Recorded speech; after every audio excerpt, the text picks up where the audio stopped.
not least, I would like to introduce Dr. Walter Booth from Florida State University. He's an associate professor at the Department of Psychology. Unfortunately, the original presenter, Lyndsie Koon, wasn't able to make the trip here, so Walter will be making this presentation. His expertise is in cognitive psychology, I believe, and the relationship that actually Jacqueline Monroe mentioned before between social work and engineering here kind of exists, I think, with us, engineering and psychology in Tallahassee. He's been also working very closely with Florida Department of Transportation and Safe Mobility for Life Coalition in Florida towards developing safety-focused solutions for older adults. And he's gonna today talk about how smartness and connectedness in communities can help seniors with sensory and mobility impairment. Yep. Thank you. Well, thank you. So Lyndsie contacted me yesterday, asking me if I could give her talk. So this is all new to me. This isn't research I've had anything to do with, so please forgive me if I sometimes read from the slide. But it's very interesting work. This is from Lyndsie and Wendy Rogers at the University of Illinois, the Human Factors in Aging Lab, and also the TechSage Center, which is Rehabilitation Engineering Research Center on technologies to support successful aging with disability. So you've probably seen this many times already. You can probably close your eyes and draw it pretty accurately at this point, looking at just the increase in older adults we'll see over the next couple of decades. So this population will have wide-ranging effects on our healthcare, social and economic systems. So the research I'll be presenting today by Lyndsie and Dr. Wendy Rogers as well looks at how to support successful aging in terms of helping older adults function effectively and independently, maintaining personal autonomy, retaining and enhancing abilities, managing health, and also remaining socially engaged. We talked about social isolation and the negative impacts that social isolation can have. Technology can play a role. And also helping people participate in one's community as well. We talked about recently public transportation, the importance there. So this isn't a graph that you've seen before. This just looks at the number of adults in the population with impairment. These are United States statistics. You can see about nearly 21 million people overall in the United States are living with some kind of disability or impairment. And of course, a number of those, nearly 11 million, are at the age of 65 or older. So we're thinking about what are the challenges that these individuals face in terms of transportation and other important activities, and also talking to them. What are the challenges that they have, but also what are the solutions, what are the responses to these challenges as well. So I'll be talking about research conducted by TechSage and the Human Factors in Aging Lab. This is another nice acronym for a project, the Aging Concerns, Challenges and Everyday Solutions Strategies Project, the ACCESS Project. And the purpose is an in-depth understanding of building a taxonomy of everyday need supports for individuals aging with sensory or motor impairment. So the research questions are what is the frequency, nature, and distribution of problems with tasks or task performance in everyday activities faced by adults with hearing, vision, and mobility impairments as they age? What are their strategies for dealing with these problems? How can we distinguish between elective and loss-based selection that provide the basis of a taxonomy of everyday support needs? And also, what are assistive technologies used? How are assistive technologies used? And what are their limitations? So the target population for this study, it looked at older adults, so between the ages of 60 and 79, with impairment. And in this case, the impairment had to have occurred or began prior to the age of 50. So these are people with impairment who are aging with that impairment. And they had to be fluent in terms of English and also live in the United States. And targeting 60 individuals per group who self-identify as having an impairment, either in terms of hearing impairment, mobility impairment, or individuals with vision impairment as well. So this is an ongoing study. They're targeting 60 each right now. The deaf hard hearing only has 31.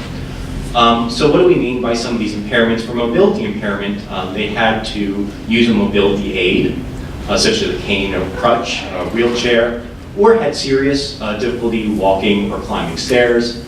And in terms of vision, they had to be either unable to see or have serious difficulty seeing, even with glasses or contact lenses. So here are the populations that were targeted by the study. And this study looked at these individuals' activities and abilities in terms of activities outside the home, things that they did around the home, shopping and finances, transportation, managing health, and also their basic daily activities, and interviewed them and asked them, what are the challenges that you face in these domains? And also, what are your responses to these challenges? And given the focus here in terms of transportation and activities outside the home, those are the two activities that we'll explore in depth today. So what is the role of transportation needs among adults aging with mobility and visual impairment with regard to smart and connected communities?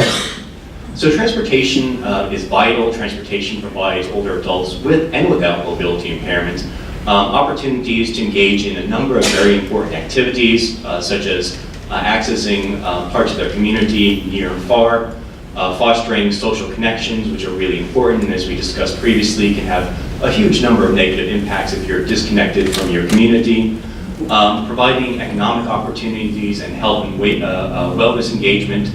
Transportation is a keystone activity. It's vital to your performance of many other important activities. So intelligent technologies have the potential to support the unique transportation needs of the aging population, and especially aging population with disability. So the focus of this project, the Access Project, was to identify the challenges older adults with vision and mobility impairment experience in regard to their daily transportation needs, and what are their responses to these challenges. So the specific transportation activities that were focused on were arranging for transportation, such as using Uber, taxi, or other arrangements, as we heard about earlier today. Flying, in terms of aviation, in terms of airport, using public transportation, and also wayfinding. So these individuals were interviewed and asked about their challenges using each of these forms of transportation and how they responded to those. So a standard interview script was used for all individuals.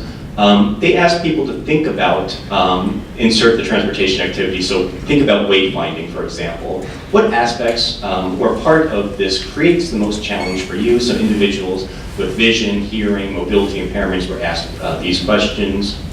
And also, how do you respond to this challenge? Do you use any sort of device, tool, or technology to help you with this wayfinding? Do you use any of your own methods or things that came to you to help you with this? So asking about their strategies and techniques for dealing with these challenges. So these were interviews that were conducted with individuals with disability in terms of hearing, mobility, and vision. And the thematic analysis took place so that they could identify themes and challenges within the challenges and responses associated with transportation. So just here's a kind of example. I don't know, you probably can't read that, it's a bit small, but here's kind of an example of the challenge segment. So thinking about wayfinding, what aspect or part of this creates the most challenge for you? And then the individual said, you have been given the right instructions. Difficulty could be if you forgot the details, holding all the details in your head, so this is kind of a cognitive challenge, and making sure that you are going to the right direction, and so forth and so on. So making sure that you know where you're going. So here's another example, thinking about traveling. As this was the most difficult, thinking about traveling, as this was the most difficult for you, what aspect or part of this creates the most challenges for you? Here the individual says, getting to where I'm going to go, and even just like where the parking is. And since I have a manual chair, I have trouble getting in and out of my van and up the ramp. So these are some of the challenges that this individual faced. And similar in terms of response, they had questions about mobility and wayfinding. So what were the responses? What did you do to address this challenge?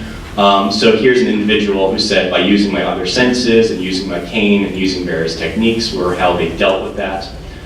So in terms of methods or things you've come up with to help, this individual says, I think this is a pretty clever one. I actually carry a 10-pound weight for lifting weights in my van. In case I cannot get up my ramp, I have to put that on my footrest, and I'm able to get up the ramp. So they're able to come up with challenges, solutions to those challenges. Really, all of these things were coded, categorized to find themes across challenges for individuals with different types of impairments. So in terms of the challenge themes with respect to flying an airplane, flying on an airplane, for individuals with mobility issues, there was a lot of mention of accessibility problems. So here's an individual who says, I have long legs and they get a little stiff, and I can't keep my legs out of the aisle, so it causes problems to get in and out. In terms of accessibility as well, once in the seat, I'm stuck in the seat, I cannot use the restroom, I cannot get up. So there are challenges in terms of accessibility. In terms of safety and pain, individuals mentioned experiencing pain while they were traveling. Here's an individual who says, which means that two people lift you in and out of the seat onto the airplane seats. Every disability is different, and so so ankles get twisted. So for people moving in and out of seats on airplanes, there can be pain. And here's another example. Even the majority of the trained airline personnel are not really trained. That is difficult. There is a risk of harm. So that was another major theme that came out in terms of mobility. There are other challenges, for example, because some of the flights are long enough that getting on early and getting off late, I don't make it to the bathroom.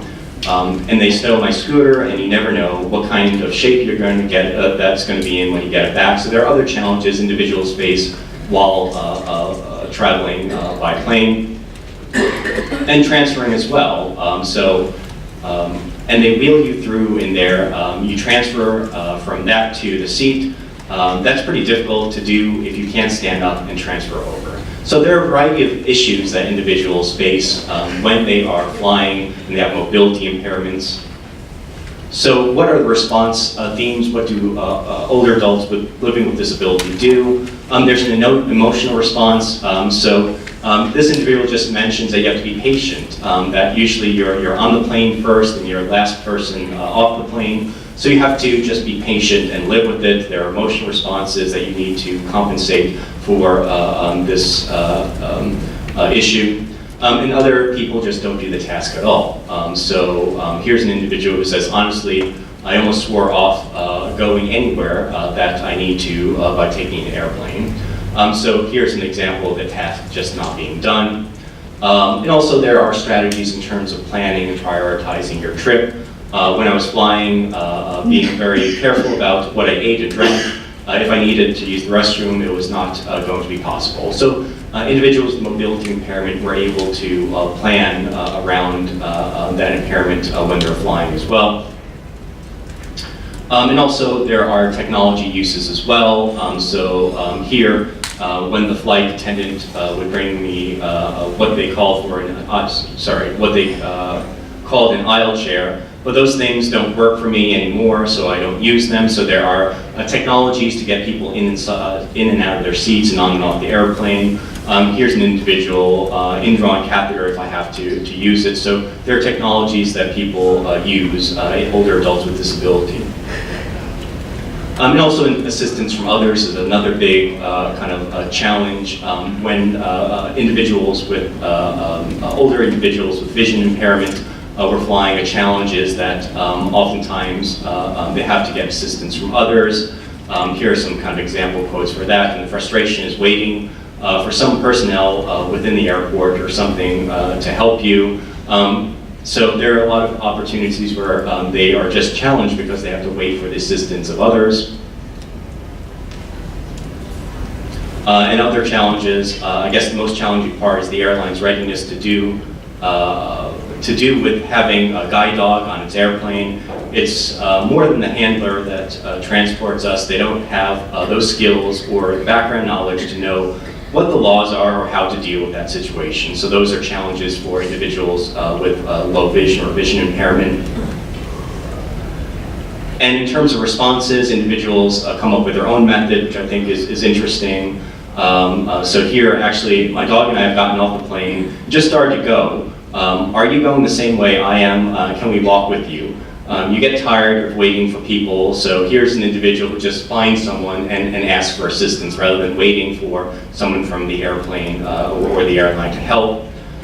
They practice or plan, so to try to ask to pre-arrange as much as you can. It's just my own organizing the schedule to compensate for problems that might arise, so planning and organizing is the kind of strategy. And also for individuals' vision, they use technology to help them as well. So using, for example, GPS to assist in the airport, and using kind of mini guides or ultrasound devices to help them find what they need to find and get to where they need to go. And similar things in terms of public transportation, in terms of mobility, there are accessibility problems. So when the bus pulls up to the curb and there's another wheelchair in there, and I think people have mentioned this as well, that there may be room for only one wheelchair on the bus. And if there's another wheelchair on the bus and you're waiting, you might have to wait for the next one. You have to skip that. So that's an inconvenience that people have had to face. And also in terms of emotional or social challenges, I do have some anxiety getting on that, any bus, paratransit or whatever. So this is, I guess, where education might come in and play a role as well in terms of encountering some of this anxiety. So there are other kind of methods that people use. I handle the challenge by taking the CCT, the Customized Community Transportation, because I call them, I know what the bus is, I know that the bus is not a convenient way to travel, so they use alternative methods as well. Perseverance, of course, comes out to be important as well. You just have to be persistent in terms of your response of just hoping and being persistent trying to get to where you need to go. And technology use comes in as well. The other part of having a chair is that you have to have the appropriate hooks on the chair, which is in a lot of cases they don't. So you have to have the chair. So it's using technology and assisting you in terms of your mobility issues. So we're running short on time, so I'm going to go through a couple more real quickly. In terms of vision, there are accessibility problems as well. It's a challenge for me. We don't have any sidewalks here, so I have to get off the bus at the bus stop and walk back to where I live. Also, they don't have a bus available for where I need to go. And of course, there are kind of mobility and visual limitations, locating empty seat, for example, for someone with visual impairment. So these are some of the vision challenges that individuals face. And safety and pain as well. So there's of course the fear of falling fear of falling into the tracks and the crowd. People tend to push. I decide I'm not ever going to use the train again. So there are problems there in terms of individuals experiencing challenge. And a common response is for individuals with vision impairment is that they just don't use the system. I don't take the bus, I just stay here. But there are tools and technology that people mentioned that could assist them. And since we're running low on time, I'll go through a couple of more. In terms of mobility and vision, there are responses. I think learning, coming up with solutions in terms of learning and training are really important. But just not even doing it, I don't even attempt it, and I drive myself, I handle it by driving myself. So task not done. Learning is important as well, where I discovered that there's this option where I can take the train and then switch to the bus, so I kind of have to override what the app tries to send me towards automatically and kind of manually work it out. So there are strategies in terms of responding to different types of challenges. There are, again, challenges in terms of wayfinding, in terms of cognitive limitations, challenges in terms of needing assistance from others, and also response methods as well, where people develop and come up with their own kind of idiosyncratic strategies for how to deal with those challenges, and also relying on assistance from others. So throughout all those different interviews, those were the themes that were identified for people with individual kind of problems with mobility, vision, and hearing. In terms of transportation themes, the common challenge themes were accessibility, safety, pain, assistance from others, transportation not being available. There were cognitive challenges, emotional challenges, visual and mobility challenges, and other challenges as well, such as missing connecting flights to being the first one on, the last person off, and damage to stowed vehicles. Common response themes identified were people simply not doing the task anymore if they were aging with a disability. People had to learn patience for a lot of these activities. Some used technology to help them, but another common theme was just planning and prioritizing their trip and kind of anticipating what those challenges are going to be and then responding to them by planning their events. And also, people came up with their own methods, creative methods for dealing with these challenges. So the implications for the smart and connected community design, these data can be used to inform technology and community design in terms of public transportation, education, which we heard was an important part as well, airline policy. These can be used to inform that, and the results can provide design guidelines with the goal of assisting adults aging with mobility and sensory impairments successfully engage with their community throughout various means of transportation. This was kind of work done by Lyndsie M and Wendy Rogers at the University of Illinois. And although I might not be able to answer any of your questions you have right now, I'd be happy to try. But if you want your questions answered well, I think you should contact Lyndsie right there. Thank you.